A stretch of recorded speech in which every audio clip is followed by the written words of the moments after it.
So it sounds sketchy, but it's not. I'm just a good old Southern girl trying to make my daddy some cookies.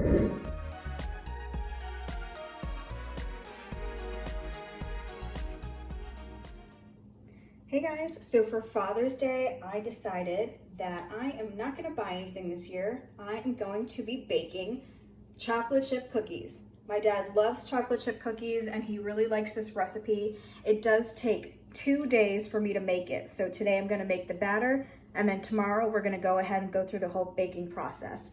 So right now I'm just showing you my digital kitchen scale. It's so much easier for me to weigh out the ingredients rather than using like 15 different measuring cups because ain't nobody got time to do dishes all day. I asked Alexa how much 1 2/3 cup of bread flour is in grams, and it's 200 grams. So it's gonna be easier for me to measure that out. So I'm gonna go get all the dry ingredients and I will be right back. So we are gonna measure out 225 grams of cake flour. Now we need 200 grams of bread flour. So I zero it out again. That way I don't have to try and keep track. That's close enough.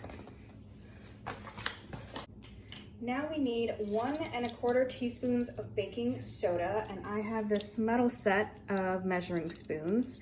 I find that when I'm making sponge cakes or anything meringue based, I try to stay away from plastic anything because it tends to mess up the batter. So that includes measuring spoons. And then I actually had a recipe where I needed a 1/8 teaspoon and I didn't have one. So I went ahead and bought these from Amazon and I love them.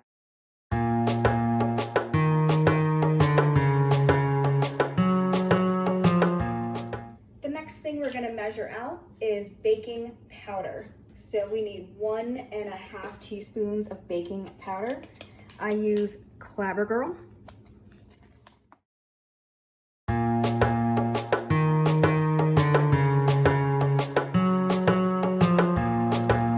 Now that we've got our dry ingredients together, I'm gonna go ahead and whisk them. So now I've got the bowl for my stand mixer, and I am gonna measure out 283, 84-ish grams of butter.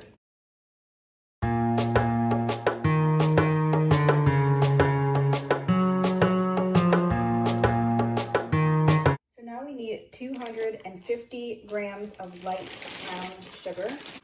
I also like using the digital scale too because before I even start cooking, I can just throw these things on the scale, just the whole pack. You know, you can see that I've used some of it.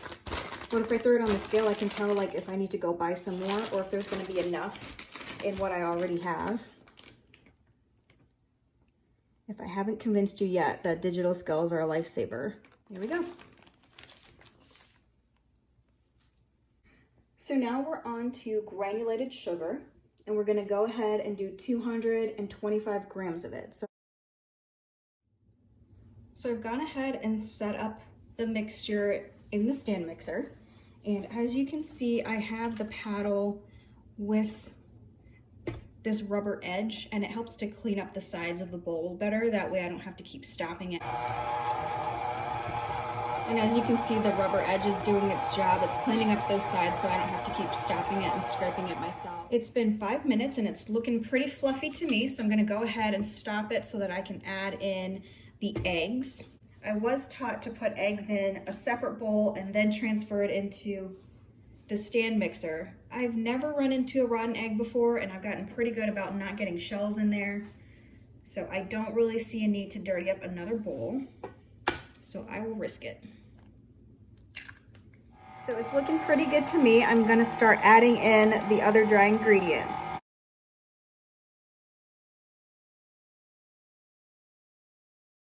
I'm gonna use this shield. I've only used it one other time and it worked pretty well, so we'll see how it does this time. Definitely not as much of a mess as if you would do it without the guard though. I'm trying to not dump a whole bunch of flour in there at one time. That seems to be helping. So now I am going to stop it. I'm gonna add in the vanilla. So we get 2 teaspoons of vanilla, and then I'm gonna scrape the sides Probably let it go for a little bit more, and then it's going in the fridge. So fun fact, I used to work in a laboratory, and sometimes when I'm like wearing my apron and I'm measuring things with all these tools and scales, I feel like I'm back in the lab. This vanilla mixture is from Mexico. I don't know the brand. I don't know how my friend got it.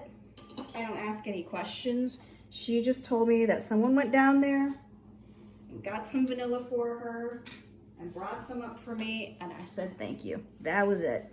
Because this stuff doesn't smell like alcohol like the stuff that you get at the store. It's also not imitation, it's actual vanilla. So I like using it. It smells so good. It smells like how vanilla is supposed to smell. So I'm not even sure what the real brand is because she gives it to me rebottled. So it sounds sketchy is what I'm saying, but it's not. You just gotta trust. Can you imagine if there was some like underground ring for vanilla? Just watch, there's gonna be some Netflix documentary now that I say that. I'm just a good old Southern girl trying to make my daddy some cookies. So we're going to add in 1 1/4 pounds of dark or semi-sweet chocolate. I have semi-sweet this time. Add this chocolate in and let the mixer do all the work. Because last time when I mixed it by hand, my wrist started hurting. And my wrist already be hurting from using the mouse all day for my 9-to-5 job. And then yesterday, I was editing my other video all night on my phone. And I realized my phone is almost half a pound, y'all. An iPhone XR is almost half a pound. Lord, we don't love a messy queen.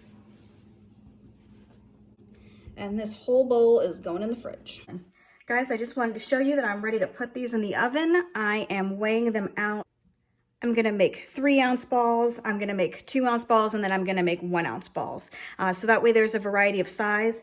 Of course, I'm gonna have to monitor the cook time and the temperature. I just wanted to quickly share with you guys how I measured out the dough. I had made this little parchment, kind of like a boat. It kept curling up and falling off the scale.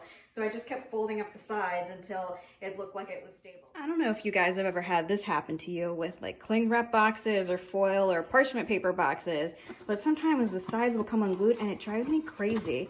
So I'm just showing you guys what I did. Life hack. I just stapled it.